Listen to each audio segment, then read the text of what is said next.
You've been scraping your knees on rock bottom, far from what you wanted. Hang on tight, there's a lifeline coming. So lift your head up, cause you made it, and your faith is far from fading. La la la la la la la la la. Do re mi fa sol. Quiet on the set. Wake up. All right, g'day guys. We are out here in the back blocks of Gnangara, and we are out to do another comparison between two brands of an awning. I run the ARB 2.5 by 2.5 awning. Brad's got the, what do you got, Brad? That's a Darche Eclipse 180 Gen 2. All right, so neither of them are on the cheaper side of the market. Mine's a traditional type, fold out, awkward to put up awning that blows over the top of the car when the wind blows.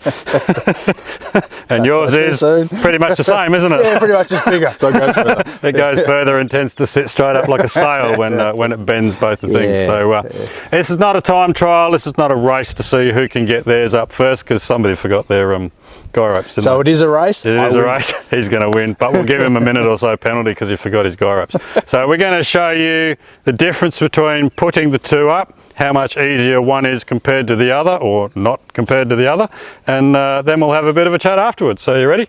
All good. On your marks. This is not a race. Set. Go. Go. And excuse Gary in the background having his morning tea. He could well be my ballast if the wind picks up. He's actually watching the sideshow in the bowl over the back of a patrol and a, what is it, Gary? Two Nissans? Well, that explains it all, doesn't it? Make it about 100 metres. 100 metres into the sand bowl and it's stuck. Don't lose hope, just keep on running. Until the speed of look where you are. Strong and resilient, take you so far. Ooh, you're breaking through, not a second too soon. Hey, get up and wipe your eyes. Everything will be alright. Hold on, there's no one left behind. Wait a second to realize you're gonna see the other side. You're not alone, there's no one left behind. You can look behind you for the lesson, to stay grounded in the present. But keep your eyes peeled, cause it's gonna be something. Maybe it's not face to face, but things tend to work in mysterious ways to orchestrate in the right time and place. Coming through when you thought you had nothing. Until it's speed off, look where you are. Strong and resilient. So I won't even bother with that. So there we go, done. Done. Easy. So his was a bit quicker, but he hasn't put his guy ropes And out. no guy ropes. No guy ropes on it. Do you recommend guy ropes? Yes. Do not forget the guy ropes. Yes, absolutely recommend guy ropes, especially when it's windy. Yeah. But for the purpose of this, It's fine, I'm just going to hang on to this. I'm just going to stay here. and here comes old mate and his patrol. They finally got the patrol out. Finally got it out of the bog. So there you go. So that's how easy they are to put up. Of course, it's really not that windy out here this morning. There's a little bit of an easterly blowing, but apart from that, it's fine. But I always recommend use your guy ropes no matter what, because the one time I didn't put the guy ropes on this, I had about 10 people sitting on it, and all of a sudden it just went whoosh straight up in the air, and everybody jumped up and grabbed it. So I nearly lost it over the top, but that's the one and only time I've never put guy ropes on it, and that's what happened. So there we go. That's how we put them up. Done. Now we'll put them back down. Oh, yeah, I know. All that effort for nothing, and we're not even camping. Not even. Oh. Yes, Yeah. I know. Okay. Never mind. All right, we shall put them back down. All right. Alrighty, just before we pack them up, we've had a quick meeting and decided we'll do the pros and cons while they're still up. But because Brad hasn't got his guy ropes in, he has to hold on to his... I don't. See, it's fine. It's fine, yes, that's fine. Whereas mine, still standing, just like Elton John. Anyway, pros and cons. I'll go first with a pro, which will go into his con. So my pro is I've got 2.5, usable space underneath that awning. I can fit my swag, and my cooking gear underneath that awning, and I'm undercover. So if it does rain, everything stays dry. On the other hand, mine, effectively, it's got these nice side wings, but they are next to useless.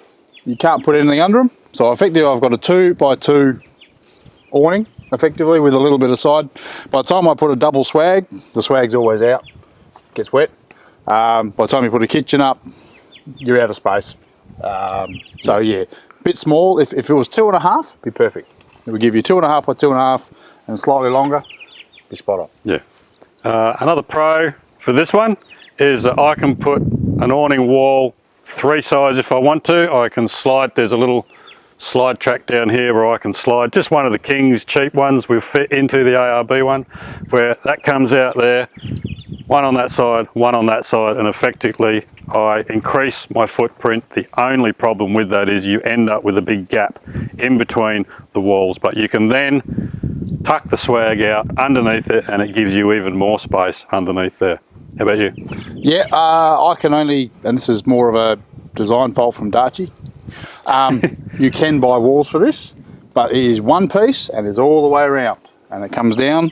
It is extremely expensive, and I've used it once. I've got it, it's $400 and something for the side kits. I would much prefer it if they had, like the 360 or the 270s, one wall. All I would want is one wall off here, goes out about 3 metres, a couple of tent poles, so your swag could sit under there and gives you much more usable space. That would be a much better thing rather than having all 3, because to set it up by yourself, even on a day like today with a moderate bit of wind, by the time you hold it and zip it all in, it's going to be flapping around. It makes it very, very difficult. So that's why I've never used it. Yeah. So that would be my main con. All right, so I'll stop telling you how good the ARB one is compared to the Darche, and I'll start telling you some bad things about the ARB one. These tabs, absolutely useless. Basically, you can see, I will now clip that up and it comes straight undone. So what I do,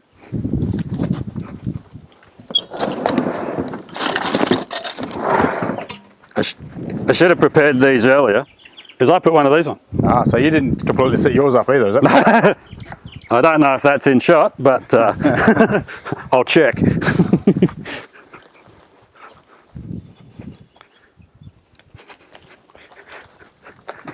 Yes, the official quality check has been done, and that is in shot. So there you go. I have 3 of those, even though I have 4 tabs on each sside. I don't know why I went for 3, but you know, 3 on each side, and that stops that from coming undone. But realistically, shouldn't have to do that. There should be a better solution. Yeah, and it doesn't matter with those, whether it's the Kings or the ARB or the top of the range, those tabs are useless. They're all the same. Whereas on the Darche, you don't have that problem, do you? No, I don't. I mean, that is one of the big pros on this. The construction is huge. These poles are massive. You know, you can't, you can hang off those. It's all solid. Big tabs. They hold the poles as well. So, how strongly it's built. As you alluded to before, we actually had this flip up at Sandy Cape. I didn't quite get the guy ropes in time, and it stood up at 90 degrees. It actually didn't bend the awning itself. It bent the steel brackets. Yeah.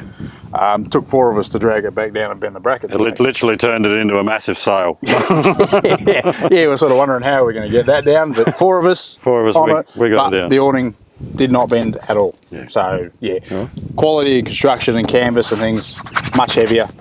Yeah, I've got no qualms with that at all. Yeah. Another con for this one is sort of goes with the awning walls. When you put the awning walls Velcro around here, it's not too bad in here because I've got an actual channel. But what happens is if you do get a bit of wind, it tends to bend them. These are only aluminium poles. Bit of wind all night long flapping around on the wall. I have actually had to replace one of the inserts on that side because it bent it so badly one night up at White Gum Farm when we hit 90km/h winds or something. Something like that. Great weekend to go away. It was fantastic. No, Gary's in the background going, no. Gaz, that was the weekend Gary lost his tent. So I had to basically replace the pole on the beam here because it wouldn't slide in and out anymore because it was basically like that. So that's a con with the awning wall on this one. Of course, you don't have that problem with that one, do you? No, I've got no issues with that. It's good. The awning wall, when it's all up is good because you can actually get a whole heap of poles, buy these poles and stand it all out, and it does actually make a big thing, but it's a two-person job to set it all up. But for what we do as an overnighter, I bought this primarily because it's easier to set up. As you've seen, you don't have to sort of have 4 hands to hold onto it. I can just let it go. So that's why I bought it. But yeah, there's a few inconsistencies with it. I mean, and again, putting this one up in any wind is a two-person job. If we get to camp and it is windy, we do tend to help each other out, especially with this one, because you kind of need 3 hands.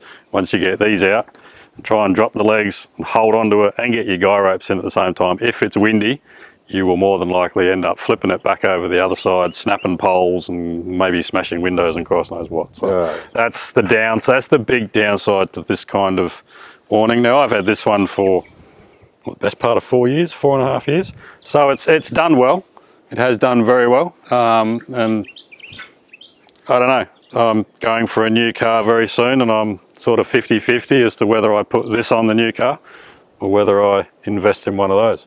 Or whether Darche would like to invest in one for me, because that would be cool, wouldn't it, Darche? Just thought I'd throw that plug in there, you know. Open to offers, I can be bribed, you know. We all can be. We can That's all be no bribed. problems at all. So yeah, I do like the 180. The only thing, as you say, I'm not sure about it is the usable space compared to this. But just because it's so narrow. So an extra half a metre out here would be absolutely spot on all around. Weight's another thing.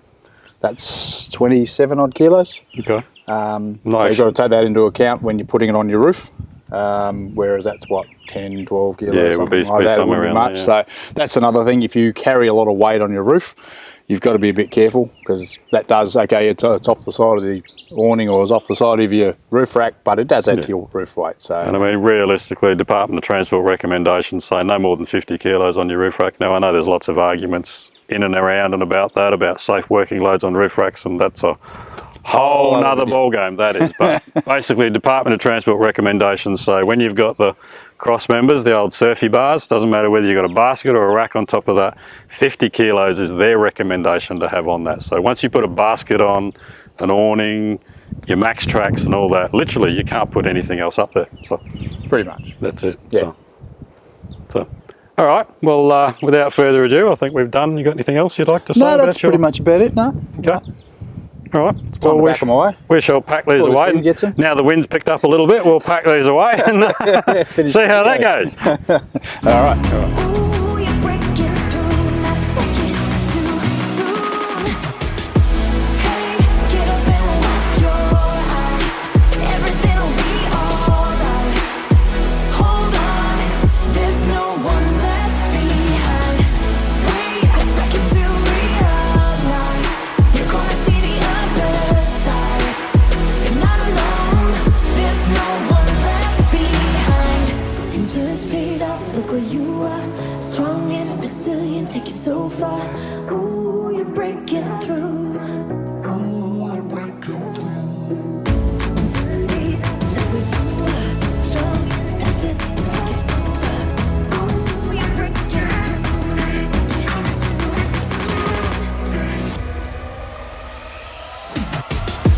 Hey, get up and lock your eyes. Everything'll be alright.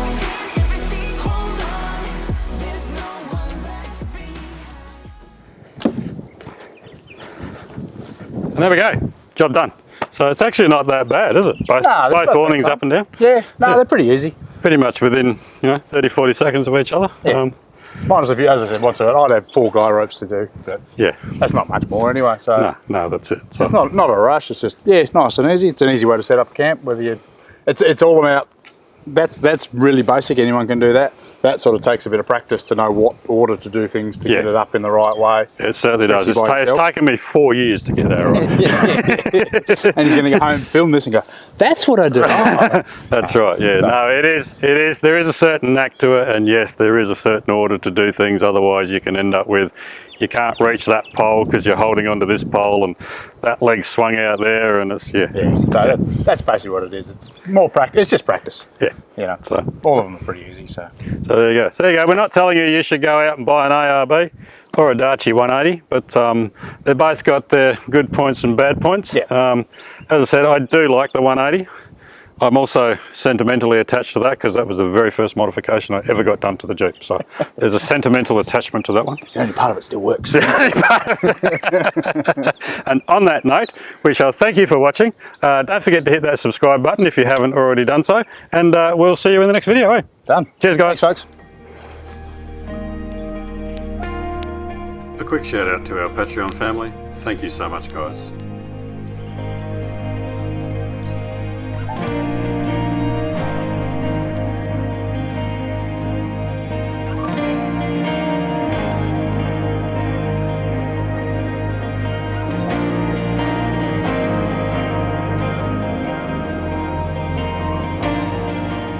These videos are now made possible by our Patreon supporters. If you'd like to become a patron, head over to Patreon now and sign up.